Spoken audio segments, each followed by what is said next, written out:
야담과 옛날 이야기가 가득한 해동야담. 오늘도 잘 오셨습니다. 오늘 들려드릴 이야기는 폭설 속에 쫓겨난 며느리의 눈물겨운 시집살이 이야기입니다. 살아야 해, 살아야 한다. 여기서 죽을 수는 없어. 한겨울밤 한성부 권문세가의 마당에 눈이 쏟아지고 있었습니다. 한 젊은 여인이 눈밭에 무릎을 꿇고 있습니다. 손님 상차림을 혼자 준비하다 그릇 하나를 깨뜨렸다는 이유였습니다. 매질까지 하는 냉혹한 시어머니, 천한 집안 소생이라며 혹독하게 천대받는 지옥 같은 시집살이. 남편은 창문 너머에서 지켜보다 끝내 문을 닫아버렸고 여종 하나만 옆을 지키며 그렇게 밤새 벌을 받고 있습니다. 하지만 이 여인에게는 아무도 모르는 비밀이 있었습니다. 낮에는 천대받는 며느리였지만 밤이 되면 가난한 백성들의 목숨을 살리는 의원이었죠. 그리고 어느 날 그녀가 살린 사람이 왕실의 종친이라는 사실이 드러나며 모든 것이 뒤집히기 시작합니다. 과연 이 여인은 지옥 같은 시집살이를 이겨낼 수 있을까요? 남편의 후처와 그 가족들의 함정과 음모는 어떻게 벗어날까요? 이번 영상에서는 눈밭에 무릎 꿇고 밤새운 며느리가 살아남아서 한 맺힌 시집살이의 설움을 되돌려주는 통쾌한 사연에 대해서 들려드리겠습니다. 사연 시작 전 구독과 좋아요를 꾹 눌러주시고 어디서 듣고 계신지 댓글 남겨주시면 그곳에 행운이 가득 깃들기를 기원하겠습니다. 한겨울밤 개성부 권문세가의 넓은 사랑채 마당에는 한방눈이 내리고 있었습니다. 눈은 이미 발목까지 쌓였고 차가운 바람이 처마 끝을 스치며 쓸쓸한 소리를 냈어요. 대청마루에는 붉은 등불이 환하게 켜져 있었지만 마당 한가운데 무릎 꿇은 두 사람에게는 그 빛이 닿지 않았습니다. 하리는 얼어붙은 눈 위에 무릎을 꿇고 있었어요. 옆에는 몸종 초연이 함께 고개를 숙인 채 떨고 있었습니다.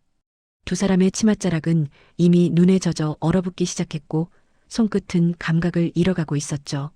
하린의 입술은 파랗게 질렸지만 그녀는 이를 악물고 눈물 한 방울 흘리지 않았습니다. 천한 것이 감히 가문의 그릇을 깨뜨려. 홍씨 대부인의 목소리가 차가운 밤 공기를 갈랐습니다. 사랑채 대청마루에 앉은 그녀의 얼굴에는 한 점의 자비도 없었어요. 옆에는 아들 서도윤이 고개를 숙인 채 서 있었지만 그는 아무 말도 하지 않았습니다. 하리는 고개를 더 깊이 숙였습니다. 오늘 저녁 손님 20명이 넘는 잔치가 있었어요. 홍씨 대부인은 하린에게 혼자서 모든 상차림을 준비하라 명했습니다. 부엌에서 사랑채까지는 30걸음이 넘는 거리였고 무거운 상을 나르는 일은 결코 쉽지 않았죠. 하린의 손은 이미 갈라져 피가 맺혀 있었어요. 뜨거운 무쇠솥을 나르느라 손바닥에는 물집이 잡혔고 찬물에 젖은 손으로 무거운 상을 들다 보니 손가락 마디마디가 쑤셨습니다. 하지만 쉴 틈은 없었어요. 손님들은 계속해서 술을 청했고 안주를 더 요구했으니까요. 마지막 상을 나르던 순간이었습니다.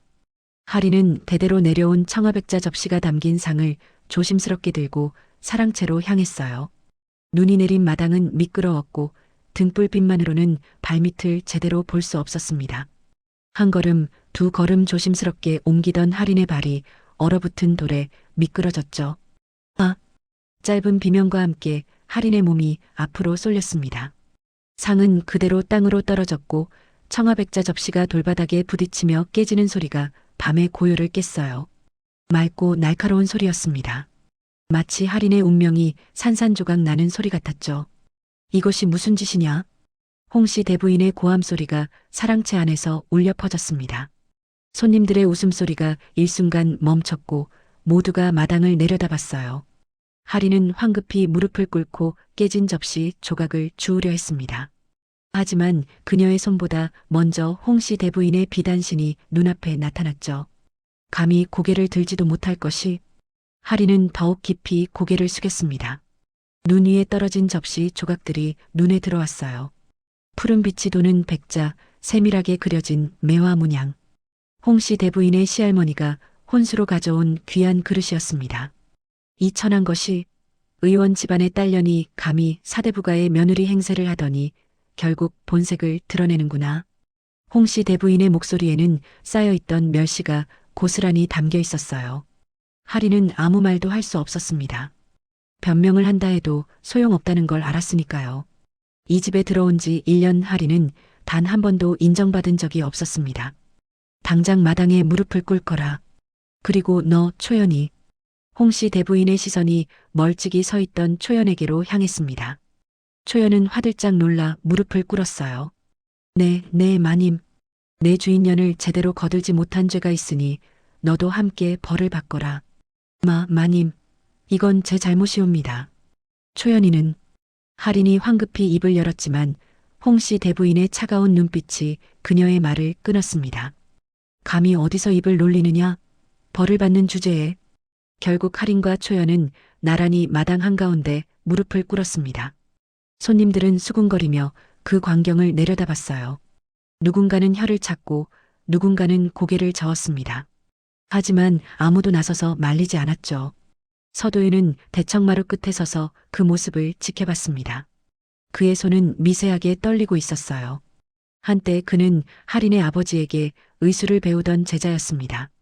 할인의 아버지 백연수는 평양부에서 손꼽히는 명의였고 가난한 백성들에게는 약값을 받지 않는 어진 사람이었죠.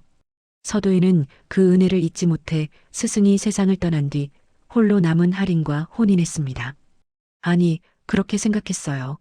하지만 이제 그는 알았습니다. 자신이 선택한 것은 할인이 아니라 과거 급제와 출세의 길이었다는 것을요. 어머니 홍씨 대부인은 무간대감의 서녀인 윤설아를 후실로 들이자고 계속 압박했습니다. 그 혼처를 통해 더 높은 벼슬을 얻을 수 있다는 이유였죠. 서도인은 거절할 수 없었어요. 아니, 거절하고 싶지 않았습니다. 눈은 계속해서 내렸습니다. 할인의 어깨 위에, 초연의 머리 위에 소리 없이 쌓여갔어요. 두 사람의 숨결은 하얀 김이 되어 어둠 속으로 흩어졌습니다. 초연의 손가락이 새파랗게 질려가기 시작했어요. 그녀는 입술을 깨물며 떨림을 참으려 했지만 온몸이 제 뜻대로 움직이지 않았습니다. 할인은 그런 초연을 보며 가슴이 찢어지는 것 같았어요. 어머님, 제발. 초연이만이라도 입 다물 거라. 해가 뜨기 전까지 그 자리에 있거라. 움직이는 놈은 당장 내쫓을 것이니. 홍씨 대부인의 목소리는 단호했습니다. 그녀는 하인에게 명해 대청마루의 문을 모두 닫게 했어요. 안에서는 다시 술잔 부딪히는 소리와 웃음소리가 들려왔습니다. 마치 마당에 무릎 꿇은 두 사람은 존재하지 않는 것처럼요. 서도인은 창호지 너머로 마당을 내려다봤습니다. 눈 속에 묻혀가는 할인의 뒷모습이 보였어요. 그의 가슴 한구석이 무겁게 가라앉았지만 그는 결국 발걸음을 돌렸습니다. 어머니를 거스를 수 없었으니까요. 아니, 거스르고 싶지 않았습니다. 창문이 닫히는 소리가 났습니다. 그 소리는 할인에게 또렷하게 들렸어요. 남편이 자신을 외면한다는 것을, 이제 이 집에서 자신을 지켜줄 사람은 아무도 없다는 것을 깨달은 순간이었습니다. 마님, 초연이 떨리는 목소리로 불렀습니다. 할인은 고개를 들어 초연을 바라봤어요. 초연의 얼굴은 이미 눈으로 뒤덮여 있었고 입술은 파랗게 질려 있었습니다. 괜찮아, 초연아. 조금만 참아. 할인이 작게 속삭였습니다. 하지만 그녀 자신도 얼마나 더 버틸 수 있을지 알 수 없었어요. 손끝은 이미 감각이 없었고 무릎에서는 뼈가 시리도록 아파왔습니다. 밤은 깊어갔습니다. 사랑채의 등불이 하나둘 꺼져갔고 손님들이 떠나는 소리가 들렸어요. 하지만 아무도 마당의 두 사람을 풀어주지 않았습니다. 초연의 몸이 점점 더 심하게 떨리기 시작했어요. 할인은 자신의 치마폭을 벗어 초연의 어깨를 덮어주려 했습니다. 하지만 손이 얼어붙어 제대로 움직이지 않았죠. 마님은 왜 이런 곳에 시집 오셨습니까? 초연이 떨리는 목소리로 물었습니다. 할인은 대답하지 못했어요.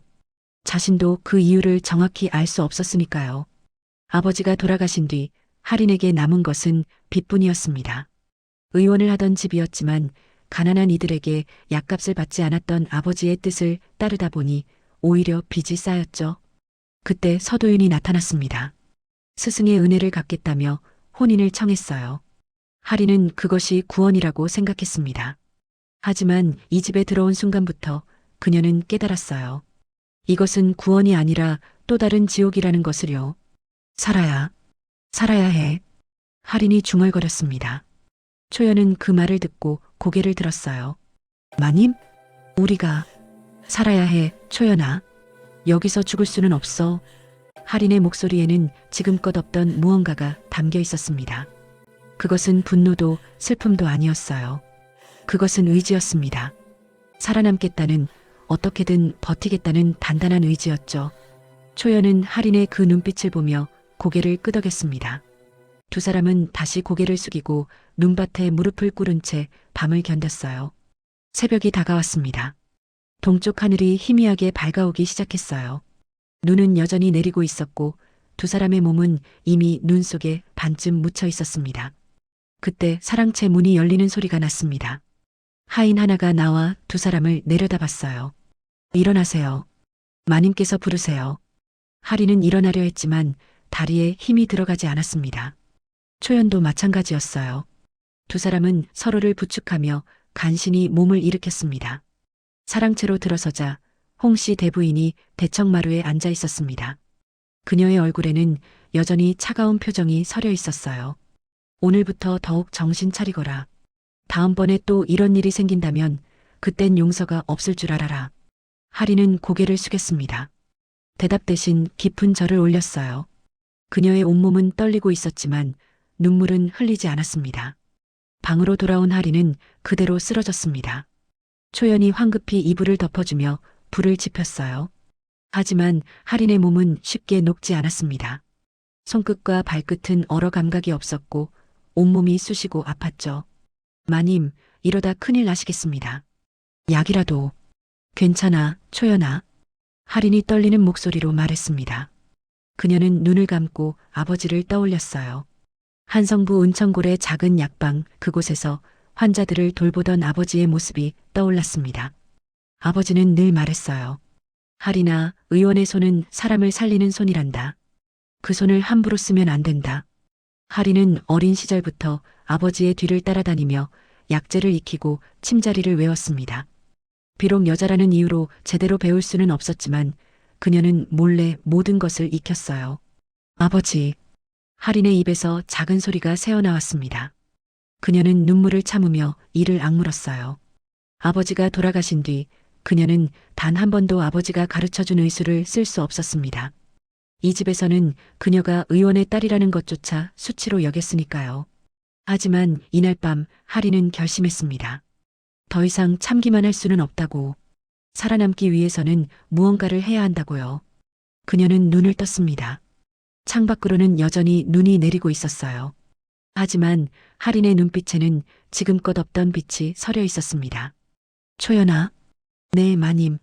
오늘 밤부터 나와 함께 나가줄 수 있겠니? 초연은 하린을 바라봤습니다. 그 눈빛의 의미를 알 수 없었지만 그녀는 고개를 끄덕였어요. 어디든 따르겠습니다, 마님. 하린은 작게 미소 지었습니다. 그것은 이 집에 들어온 뒤 처음으로 짓는 미소였어요. 비록 고통 속에서 피어난 미소였지만 그 안에는 희망이 담겨 있었습니다. 밤이 되자 하린은 몸을 일으켰습니다. 아직 온몸이 쑤시고 아팠지만 그녀는 참았어요. 초연과 함께 뒷문으로 빠져나갔습니다. 한성부 뒷골목에는 가난한 백성들이 살고 있었죠. 하린은 품속에서 작은 침통을 꺼냈습니다. 아버지가 남긴 유일한 유품이었어요. 그녀는 그 침으로 사람을 살릴 것입니다. 낮에는 이 집에서 며느리로 살지만 밤에는 아버지의 뜻을 이어 의원으로 살겠다고 다짐했어요. 눈은 여전히 내리고 있었습니다. 하지만 하린의 발걸음에는 망설임이 없었어요. 그녀는 알았습니다. 이 길이 쉽지 않을 거라는 것을요. 하지만 그녀에게는 선택의 여지가 없었습니다. 살기 위해서는, 살아남기 위해서는 이 길을 가야만 했으니까요. 눈밭의 차가움 속에서 하린은 문득 아버지를 떠올렸습니다. 한성부 은천골의 작은 약방, 그곳에는 늘 약재 끓는 냄새가 가득했어요. 쑥과 당귀, 감초와 청궁이 섞인 그 향은 하린의 어린 시절 그 자체였습니다. 백연수는 한성부에서 손꼽히는 명이었습니다. 하지만 그는 부자가 되려 하지 않았어요. 가난한 백성이 찾아오면 약값을 받지 않았고 때로는 집에 있던 쌀까지 내어주곤 했습니다. 아버지, 이러시다가 우리가 굶게 되는 거 아니에요? 어린 하린이 물었던 적이 있었습니다. 백연수는 딸의 머리를 쓰다듬으며 웃었어요. 할인아, 의원의 손은 사람을 살리는 손이란다. 그 손으로 돈을 탐하면 그때부터 그 손은 썩기 시작하지. 할인은 그 말을 이해할 수 없었습니다. 하지만 아버지의 등 뒤에 숨어 진료를 지켜보며 그녀는 조금씩 깨달아갔어요. 병든 사람의 손을 잡아주는 아버지의 따뜻함을, 환자가 나았을 때 함께 기뻐하는 아버지의 미소를요. 여자라도 배울 수 있어요? 할인이 10살 무렵 조심스럽게 물었습니다. 백연수는 잠시 망설이다가 고개를 끄덕였어요. 세상이 허락하지 않는 길이지만 내가 정말 원한다면 아버지가 가르쳐 주마. 그날부터 할인은 몰래 의술을 배우기 시작했습니다. 낮에는 약재를 다듬고 밤에는 침자리를 외웠어요. 아버지는 정식으로 가르칠 수 없었지만 할인은 아버지의 손놀림을 보며 모든 것을 익혔습니다. 하지만 행복한 시간은 오래가지 않았습니다. 할인이 20살이 되던 해 역병이 평양부를 휩쓸었어요. 백연수는 밤낮 없이 환자들을 돌봤습니다. 할인도 아버지를 도우며 함께 뛰어다녔죠. 할인아, 너는 들어가 있거라. 병이 옮을 수 있다. 아버지도 위험하시잖아요. 전 괜찮아요. 결국 역병은 지나갔습니다. 하지만 밤낮 없이 일하던 백연수는 쓰러지고 말았어요. 과로와 피로가 쌓여 몸이 버티지 못한 것이었습니다. 할인아, 임종의 자리에서 백연수는 딸의 손을 잡았습니다. 그의 손은 이미 차갑게 식어가고 있었어요. 이름을 탐하지 마라. 의원이란 그저 사람을 살리는 일일 뿐이다. 아버지, 안 돼요. 아버지. 할인의 눈에서 눈물이 흘러내렸습니다. 하지만 백연수는 이미 눈을 감았어요. 그의 손에서 마지막 온기가 사라지는 것을 느끼며 할인은 소리 없이 울었습니다. 장례를 치르고 나자 약방에는 빚만 남았습니다. 백연수가 무료로 치료해준 사람들은 많았지만 그 누구도 빚을 대신 갚아주지 않았어요. 할인은 약방을 팔아야 했고 그것으로도 빚을 다 갚을 수 없었습니다. 할인, 나와 혼인하지 않겠소? 그때 나타난 사람이 서도윤이었습니다. 그는 백연수의 제자였고 얼마 전 과거에 급제한 선비였어요. 스승님의 은혜를 잊을 수 없소. 할인을 제가 돌보겠소. 할인은 망설였습니다. 하지만 선택의 여지가 없었어요. 빚쟁이들은 날마다 찾아왔고 혼자 살아갈 길은 막막했습니다. 감사합니다. 도윤 나으리. 할인은 고개를 숙였습니다. 그렇게 그녀는 한성부의 권문색가로 시집을 갔어요. 하지만 첫날부터 홍씨 대부인의 냉대가 시작됐습니다. 의원 집안의 딸이라니. 천한 피가 우리 집안에 들어오다니. 할인은 참았습니다. 출신을 탓하는 말을 들어도 온갖 허드렛 일을 떠맡아도 그녀는 이를 악물고 견뎠어요. 서도윤이 지켜줄 거라 믿었으니까요. 하지만 서도윤은 점점 변해갔습니다. 어머니의 말에 고개를 끄덕이고 아내를 외면하기 시작했어요.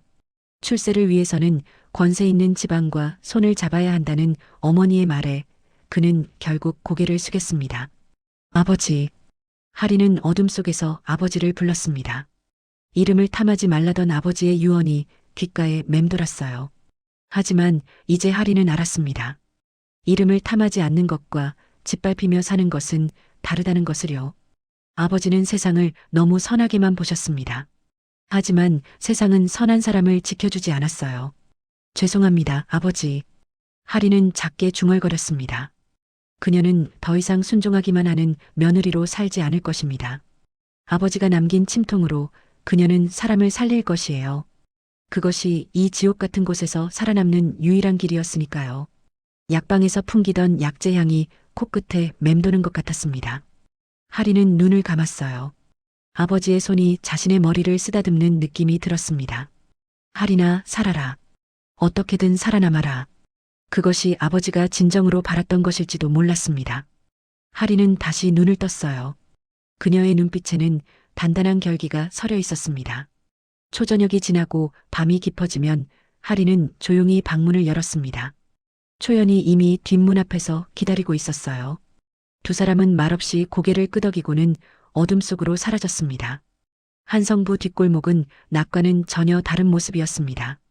권세가들의 화려한 기와집 뒤편에는 초라한 움막들이 다닥다닥 붙어 있었어요. 그곳에는 품팔이로 겨우 끼니를 이어가는 사람들이 살았습니다. 마님, 조심하세요. 초연이 할인의 팔을 붙잡았습니다. 좁은 골목길은 어두웠고 발밑에는 얼어붙은 무릉덩이가 있었어요. 할인은 품속의 침통을 꼭 쥐었습니다. 아버지가 남긴 유일한 유품이었죠. 첫 번째 집은 골목 끝자락에 있었습니다. 문틈으로 희미한 불빛이 새어나왔어요. 할인이 문을 두드리자 안에서 기침 소리가 들렸습니다. 누구시오? 의원입니다. 아픈 분이 계시다 들었습니다. 문이 조심스럽게 열렸습니다. 안에는 마른 몸의 사내가 누워 있었고 곁에는 어린아이가 울고 있었어요. 아이의 어미로 보이는 여인이 황급히 절을 했습니다. 나으리, 저희는 약값을 낼 돈이 괜찮습니다. 먼저 환자를 봅시다. 할인은 무릎을 꿇고 사내의 맥을 짚었습니다. 맥은 약하고 불규칙했어요. 오래된 폐병이었습니다. 할인은 침통을 꺼내 조심스럽게 침을 놓기 시작했죠. 아버지에게 배운 그대로였습니다. 천천히 정확하게 환자의 숨결을 느끼며 침을 놓았어요. 사내의 거친 숨소리가 조금씩 안정되기 시작했습니다. 고맙습니다. 정말 고맙습니다. 여인이 눈물을 흘리며 절을 했습니다. 할인은 품속에서 약재 봉지를 꺼냈어요. 이것을 물에 달여드리십시오. 하루 3번 끼니 전에요. 약값은 쌀 한 대만 주십시오. 그것으로 충분합니다. 여인은 떨리는 손으로 쌀 한 줌을 보자기에 담아 내밀었습니다. 그것은 아마도 그 집에 남은 마지막 쌀이었을 거예요. 할인은 받지 않으려 했지만 여인이 간곡히 청해 결국 받았습니다. 은인께서는 성함이 어찌 되십니까? 이름은 중요치 않습니다. 그저 환자가 나으면 그뿐입니다. 할인과 초연은 다시 어둠 속으로 사라졌습니다. 그날 밤 2사람은 5집을 더 돌았어요.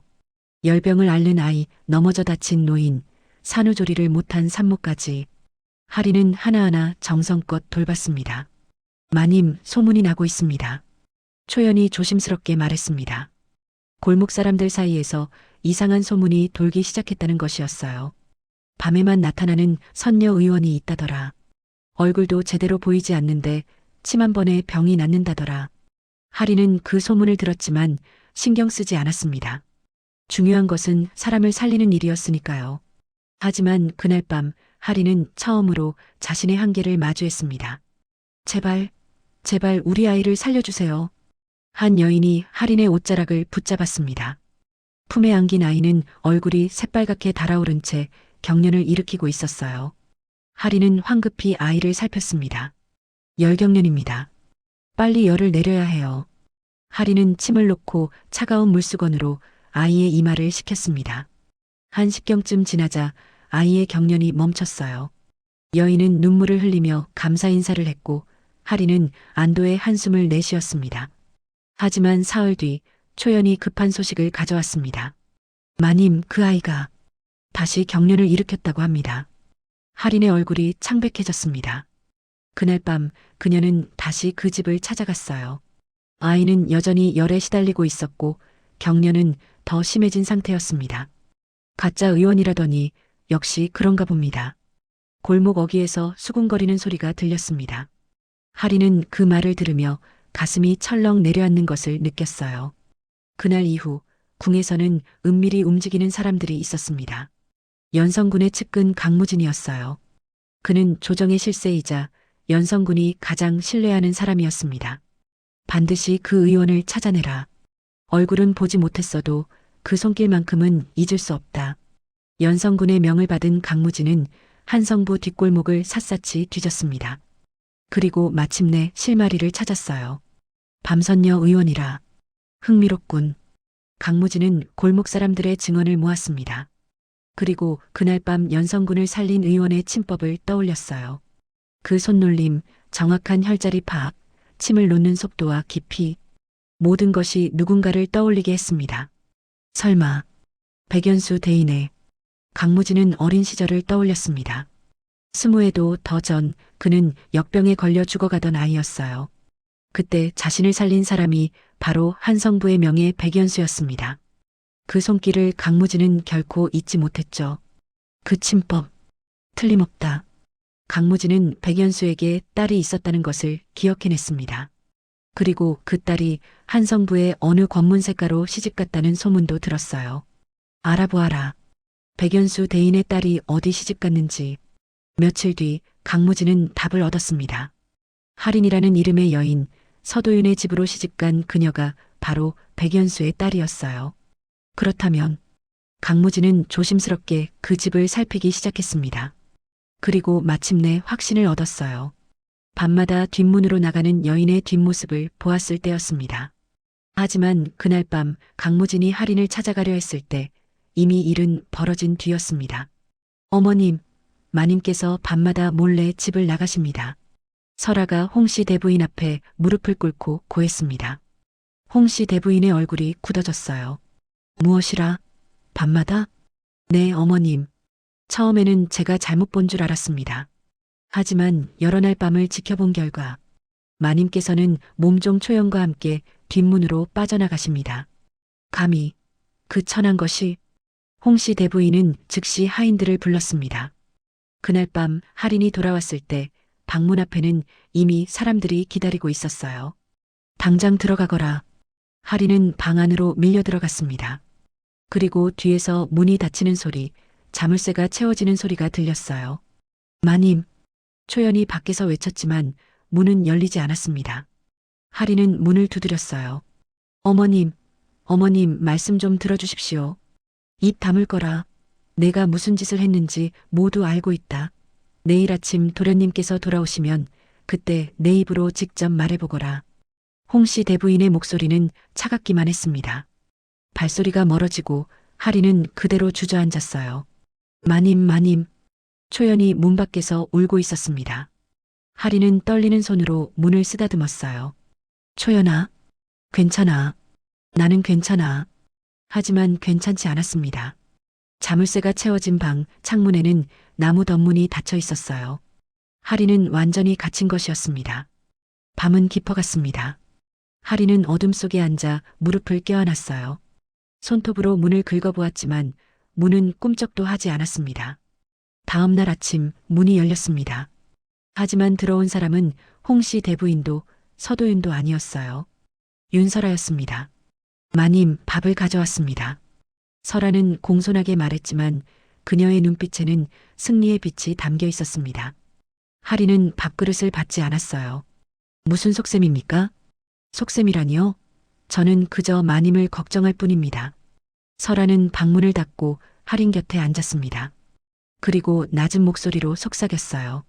마님께서 밤마다 어디를 다니시는지, 무엇을 하시는지 저는 알고 있습니다. 할인의 몸이 굳었습니다.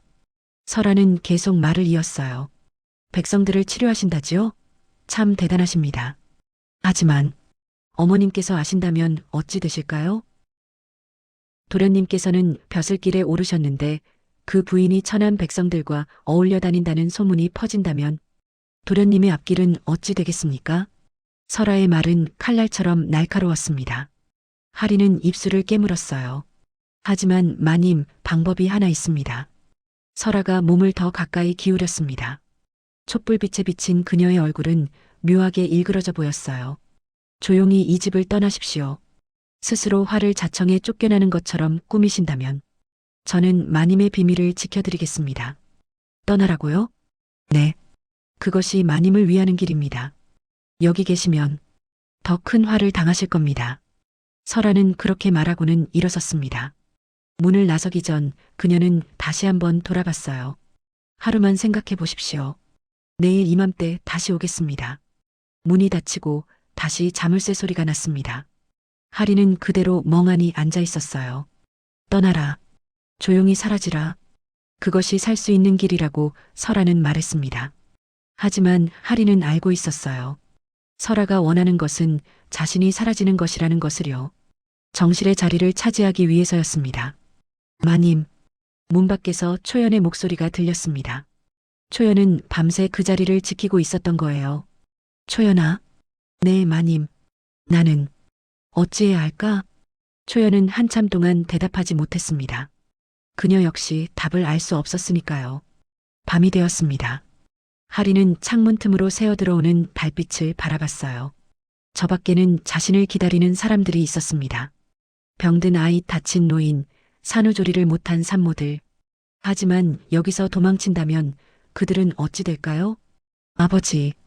하리는 작게 중얼거렸습니다. 아버지라면 뭐라 했을까요? 아마도 이렇게 말했을 거예요.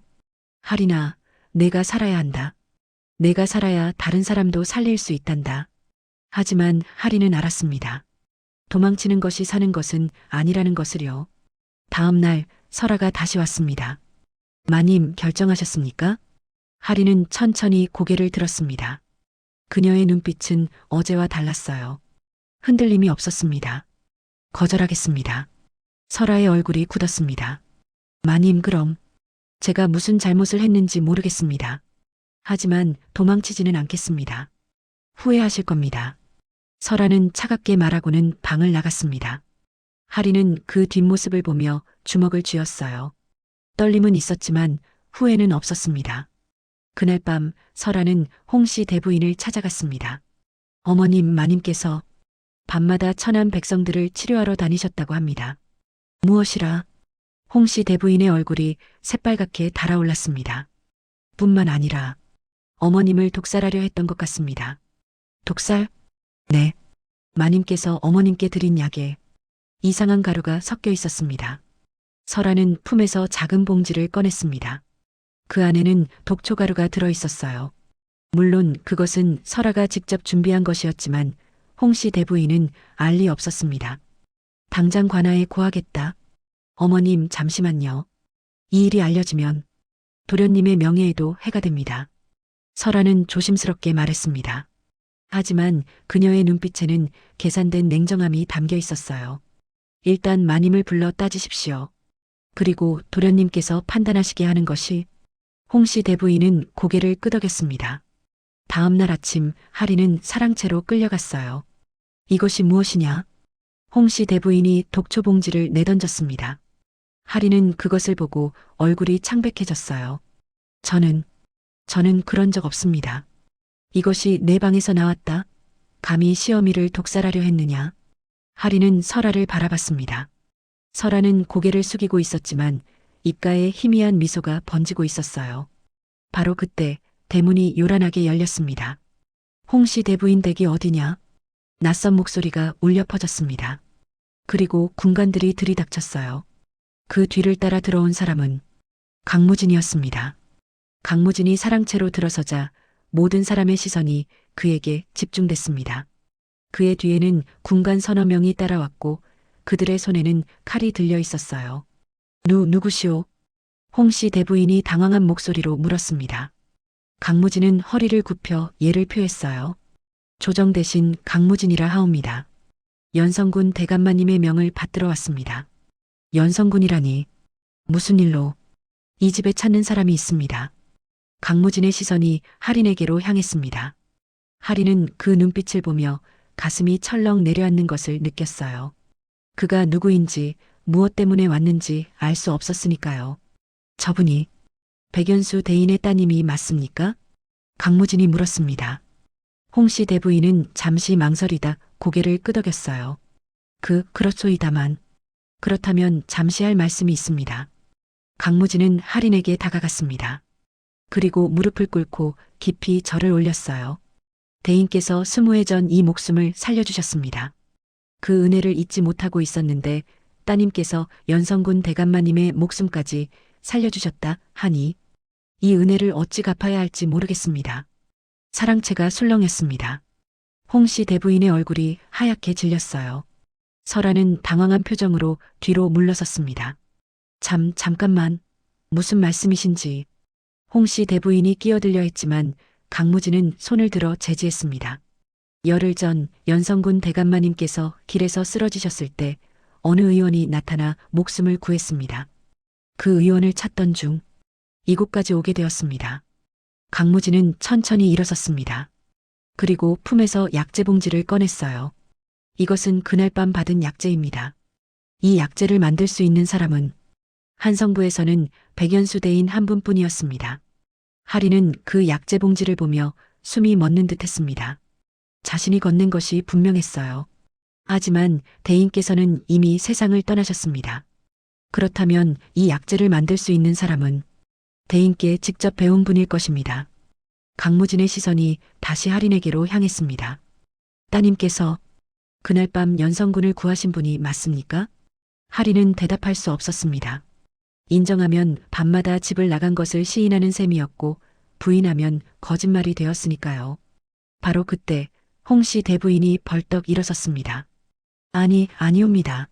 이 며느리는 밤마다 천한 백성들과 어울려 다니며 집안의 명예를 더럽혔고 심지어 저를 독살하려 했습니다. 홍씨 대부인은 바닥에 떨어진 독초 봉지를 집어들었어요. 이것이 증거입니다. 이 독초가 며느리 방에서 나왔습니다. 강무진은 그 봉지를 받아들었습니다. 냄새를 맡고 손가락으로 조금 문질러 봤어요. 그리고 고개를 저었습니다. 이것은 독초가 아닙니다. 무슨 말씀이십니까? 이것은 부자입니다. 적당히 쓰면 약이 되지만 과하면 독이 되는 약재지요. 하지만 이 양으로는 배탈이 날 정도입니다. 강무진은 설아를 날카롭게 쳐다봤습니다. 누가 이것을 대부인의 방에서 발견했다 하셨습니까? 설아는 한 걸음 뒤로 물러섰습니다. 그녀의 얼굴이 창백해졌어요. 그것은 제가 사흘 전부터 이 집 담장 너머에서 지켜보고 있었습니다. 연성군을 구한 의원을 찾기 위해서였지요. 강무진의 목소리는 차갑게 가라앉았습니다. 그리고 들었습니다. 두 분이 나누는 대화를요. 설아의 얼굴에서 핏기가 완전히 사라졌습니다. 홍씨 대부인도 입술을 떨었어요. 사흘 전 밤 대부인께서 후실 윤설아와 나눈 대화. 할인을 쫓아내려면 확실한 증거가 필요하다. 독살 누명을 씌워라. 제가 똑똑히 들었습니다. 거짓말입니다. 그런 적 없습니다. 홍씨 대부인이 소리쳤습니다. 하지만 그녀의 목소리는 떨리고 있었어요. 강무진은 군관에게 손짓했습니다. 군관 하나가 나서며 말했어요. 저희도 함께 있었습니다. 증인이 필요하시다면 지금이라도 연성군 대감마님께 아뢰 수 있습니다. 그때 설아가 무릎을 꿇었습니다. 저는 그저 정실이 되고 싶었을 뿐입니다. 설아의 목소리에는 절망이 담겨 있었습니다. 처녀로 태어나 평생 천대받으며 살았습니다. 정실이 되면 모든 게 달라질 줄 알았습니다. 그래서 무고한 사람에게 누명을 씌웠단 말이냐? 강무진의 목소리가 사랑채를 울렸습니다. 정실이 되고 싶다는 욕심으로 사람을 죽일 뻔했구나. 설아는 고개를 떨구고 울기 시작했습니다. 하지만 그 누구도 그녀를 동정하지 않았어요. 홍씨 대부인은 그 자리에 주저앉았습니다. 얼굴은 잿빛이었고 입술은 파르르 떨렸어요. 저는 그저 집안을 위해서라고요? 이번에는 할인이 입을 열었습니다. 그녀의 목소리는 낮았지만 또렷했어요. 어머님께서는 저를 단 한 번도 며느리로 대하지 않으셨습니다. 출신이 천하다며 멸시하고 온갖 허드렛 일을 시키고 눈밭에 무릎 꿇리셨지요. 할인의 눈에서 눈물이 흘러내렸습니다. 하지만 그 눈빛은 흔들리지 않았어요. 그래도 저는 참았습니다. 이것이 며느리의 도리라 생각했으니까요. 하지만 저를 죽이려 하신 것까지 참을 수는 없습니다. 사랑채는 조용했습니다. 하인들조차 숨죽이며 지켜보고 있었어요. 바로 그때 대문이 다시 열렸습니다. 이번에 들어온 사람은 연성군이었습니다. 대감마님, 강무진이 황급히 절을 올렸습니다. 연성군은 사랑채를 둘러보다가 할인에게 시선을 멈췄어요. 그대가 그날 밤 나를 살린 의원이요? 할인은 무릎을 꿇었습니다. 소녀, 할인이옵니다. 연성군은 천천히 할인에게 다가갔습니다. 그리고 그녀를 일으켜 세웠어요. 고개를 드시오. 은인께서 무릎 꿇을 이유가 없소? 할인이 고개를 들자 연성군은 그녀의 얼굴을 자세히 봤습니다. 그리고 고개를 끄덕였어요. 역시 백연수 대인의 따님이 맞구려. 그 손길, 그 침법, 틀림없소? 연성군은 홍씨 대부인을 향해 돌아섰습니다. 이런 어진 며느리를 학대하고 누명까지 씌웠다니. 홍씨 대부인, 그대는 죄를 지었소. 네, 대감마님. 저는 말씀하지 마시오. 나는 이 일을 관아에 알릴 것이오. 무고죄와 독살 미수, 가볍지 않은 죄목이요. 홍씨 대부인의 얼굴이 흑빛으로 변했습니다. 설아는 이미 바닥에 엎드려 흐느끼고 있었어요. 그리고 강무진, 예, 대감마님. 할인을 모시고 별채로 가거라. 내 건강을 돌봐줄 의원이 필요하니 명을 받들겠습니다. 강무진은 할인에게 다가가 조심스럽게 말했습니다. 따님, 이제 안전합니다. 따라오십시오. 할인은 사랑채를 둘러봤습니다. 홍씨 대부인은 무릎을 꿇고 있었고 설아는 바닥에 엎드려 있었어요. 그리고 서도윤이 문 앞에 서 있었습니다. 서도윤은 그 모든 광경을 지켜보고 있었습니다. 그의 얼굴은 창백했고 손은 떨리고 있었어요. 할인과 눈이 마주치자 그는 고개를 돌렸습니다. 할인은 더 이상 그를 보지 않았습니다. 그녀는 초연의 손을 잡고 강무진을 따라 걸었어요. 대문을 나서는 순간 할인은 처음으로 긴 숨을 내쉬었습니다. 마치 물속에 잠겨 있다가 수면 위로 올라온 것 같았어요. 마님, 초연이 할인의 손을 꼭 쥐었습니다. 할인은 초연을 보며 희미하게 웃었어요. 우리 살아남았어, 초연아. 네, 마님. 살아남으셨습니다. 강무진은 두 사람을 이끌고 연성군의 별채로 향했습니다. 그곳은 한성부 근교의 조용한 곳이었어요. 한옥과 정원이 아름다운 곳이었습니다. 이곳에서 지내시며 연성군 대감마님을 돌봐주십시오. 대감마님께서는 오랜 병을 앓고 계십니다. 알겠습니다. 할인은 별채에 들어섰습니다. 깨끗한 방, 따뜻한 아궁이, 그리고 자물쇠가 없는 문. 그녀는 문을 열고 밖을 내다봤습니다. 정원에는 매화가 피어나고 있었어요. 봄이 오고 있었습니다. 마님, 정말 끝난 건가요? 초연이 조심스럽게 물었습니다. 할인은 고개를 끄덕였어요. 응, 끝났어. 지옥 같은 시간이 이제 끝났어. 하지만 할인은 알고 있었습니다. 이것이 끝이 아니라 시작이라는 것을요. 새로운 삶의 시작. 그날 밤 할인은 오랜만에 편안하게 잠들었습니다. 악몽도 두려움도 없는 잠이었어요. 그리고 꿈속에서 아버지를 만났습니다. 아버지는 웃고 있었어요. 잘했다, 할인아. 잘 버텼구나. 할인은 아버지의 품에 안겨 울었습니다. 그리고 아침이 왔을 때 그녀의 얼굴에는 평화로운 미소가 번져 있었습니다. 별채에서의 생활은 평화로웠습니다. 할인은 매일 연성군을 진맥하고 약을 다렸어요. 연성군의 병은 깊었지만 꾸준한 치료로 조금씩 나아지고 있었습니다. 할인, 그대 덕분에 숨쉬는 것이 한결 편해졌소. 연성군이 따뜻하게 말했습니다. 할인은 고개를 숙였어요. 과찬이십니다, 대감마님. 과찬이 아니오. 강무진도 그대의 의술을 높이 평가하고 있어. 강무진은 자주 별채를 찾아왔습니다. 처음에는 연성군의 건강을 살피기 위해서였지만 점점 할인을 만나는 것 자체가 목적이 되어갔어요. 따님, 오늘은 날씨가 좋습니다. 정원을 거니시는 것이 어떻겠습니까? 감사하지만 할 일이 많습니다. 할인은 언제나 공손하게 거절했습니다. 강무진은 아쉬운 표정을 지었지만 억지로 붙잡지는 않았어요. 한 달쯤 지났을 때 연성군이 할인을 불렀습니다. 할인, 그대에게 부탁이 하나 있소. 말씀하십시오, 대감마님. 내 부인이 요즘 몸이 좋지 않다 하오. 한번 진맥해 줄 수 있겠소? 할인은 머뭇거렸습니다. 양방과 안방마님을 진찰한다는 것은 쉬운 일이 아니었어요. 하지만 연성군의 간곡한 부탁에 결국 고개를 끄덕였습니다. 분부대로 하겠습니다. 다음 날 할인은 연성군의 본체를 찾아갔습니다. 안방마님은 30 중반쯤 되어 보이는 단정한 여인이었어요. 하지만 얼굴빛이 좋지 않았습니다. 실례하겠습니다. 할인은 조심스럽게 맥을 짚었습니다. 맥은 희한했어요. 약하지만 규칙적이고 무언가 다른 기운이 느껴졌습니다. 할인의 눈이 커졌습니다. 이것은 마님 혹시 무엇이 보이십니까? 안방마님이 떨리는 목소리로 물었습니다. 할인은 조심스럽게 말했어요. 축하드립니다. 아기를 가지셨습니다. 안방마님의 얼굴이 환해졌습니다. 그녀는 할인의 손을 덥석 잡았어요. 정말입니까? 정말 아기가? 네. 2달쯤 되신 것 같습니다. 안방마님은 눈물을 흘리기 시작했습니다. 혼인한 지 10년이 넘도록 아이가 없어 늘 걱정이었다고 했어요. 그날 저녁 연성군은 크게 기뻐했습니다. 할인, 그대는 정말 우리 집안의 은인이요. 송구하옵니다, 대감마님. 저는 그저 아니요. 이 은혜를 잊지 못할 것이요. 연성군은 즉시 할인에게 의원을 열 수 있도록 지원하겠다고 약속했습니다. 할인은 놀라 고개를 저었어요. 대감마님, 저는 여자입니다. 의원을 연다는 것은 내가 책임지겠소.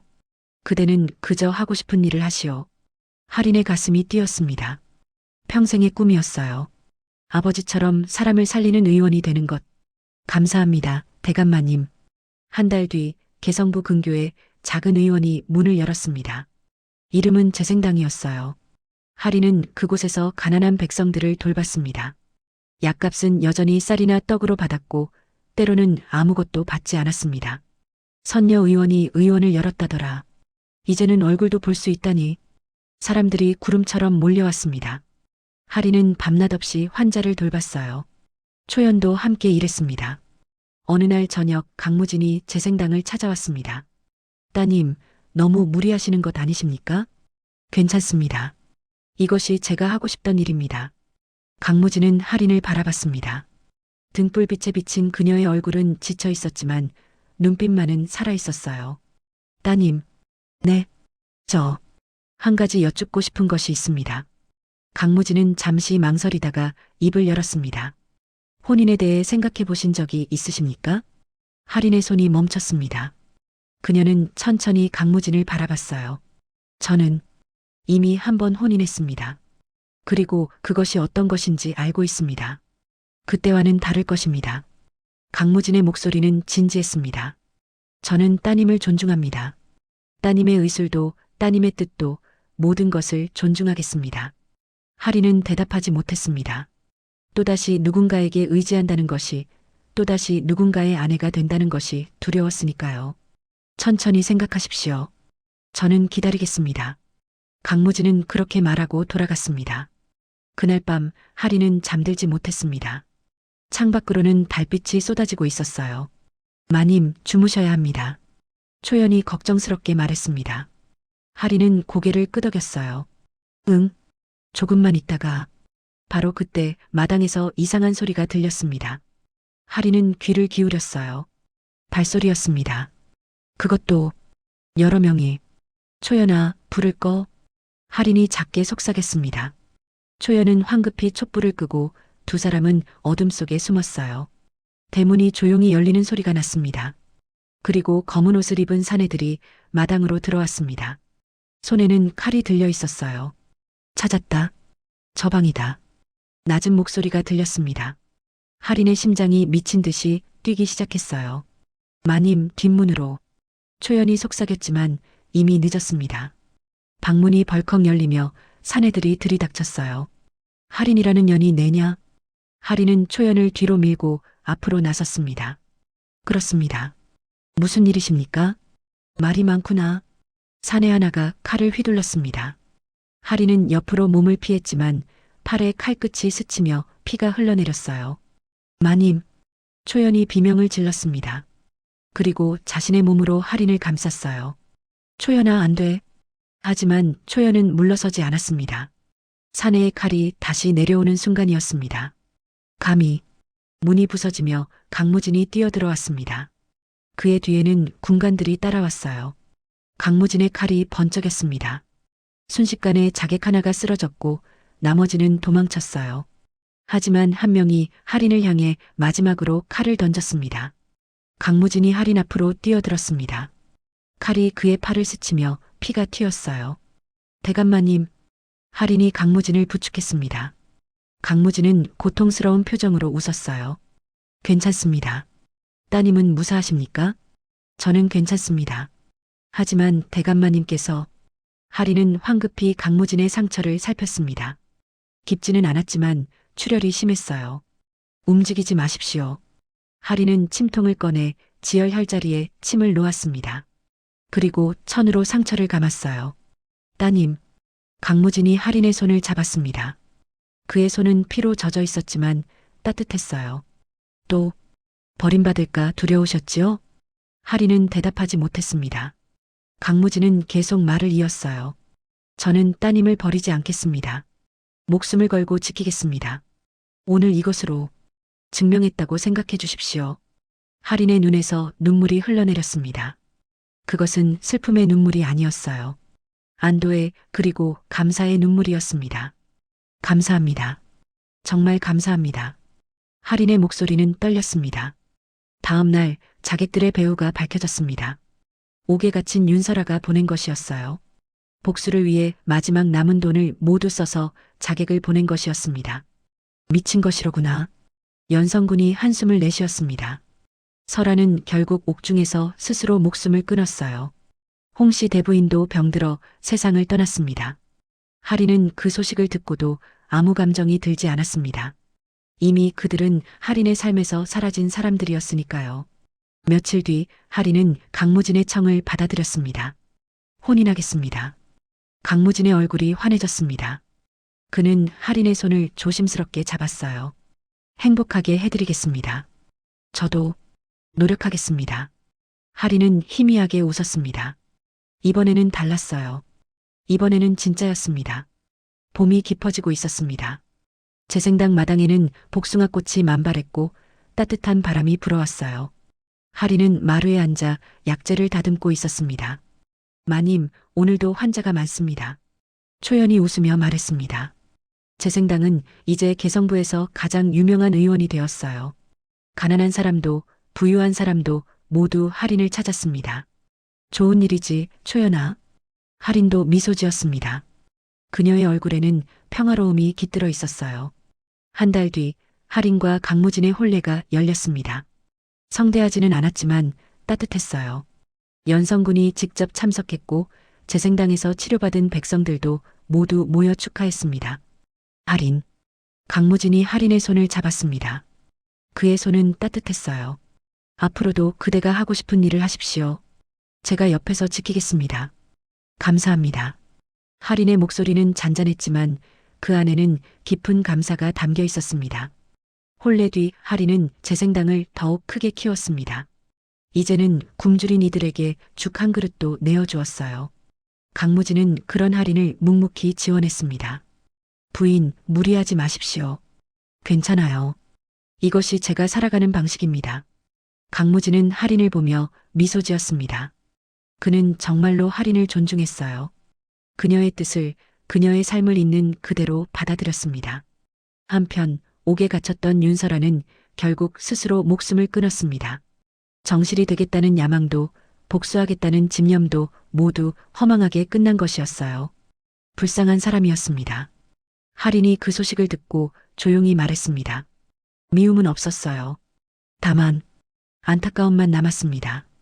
홍씨 대부인도 옥중에서 병들어 세상을 떠났습니다. 끝까지 자신의 잘못을 인정하지 않았다고 했어요.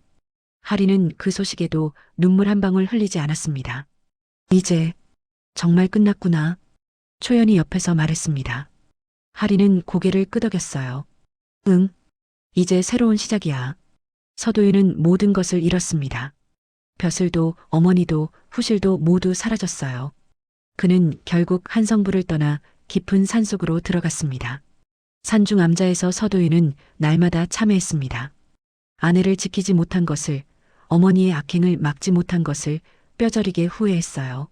할인, 미안하오. 그의 중얼거림은 바람에 흩어졌습니다. 하지만 할인에게는 닿지 않았어요. 그녀는 이미 그를 용서했고 동시에 잊었으니까요. 어느 봄날 저녁 할인은 재생당 마당에 서 있었습니다. 하늘에서는 가랑비가 내리고 있었어요. 봄비였습니다. 부인, 안으로 드십시오. 비를 맞으시면. 강무진이 우산을 들고 다가왔습니다. 할인은 고개를 저었어요.